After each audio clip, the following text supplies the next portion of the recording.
আমার ছবিটা কেমন লাগলো তোমাকে জানাও কমেন্টটা আমার দেখতে চাই তুমি সাবস্ক্রাইব লাইক করো আমার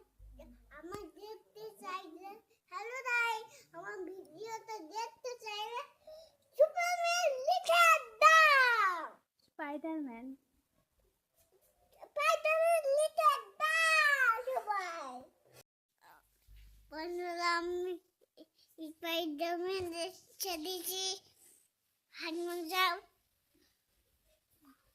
মুখোশ মুঠোস আর আসছে না দেখি আর জাল বেরোচ্ছে না বড় হবে যাবে কেমন করে জাল বেরো একবার দেখি দাও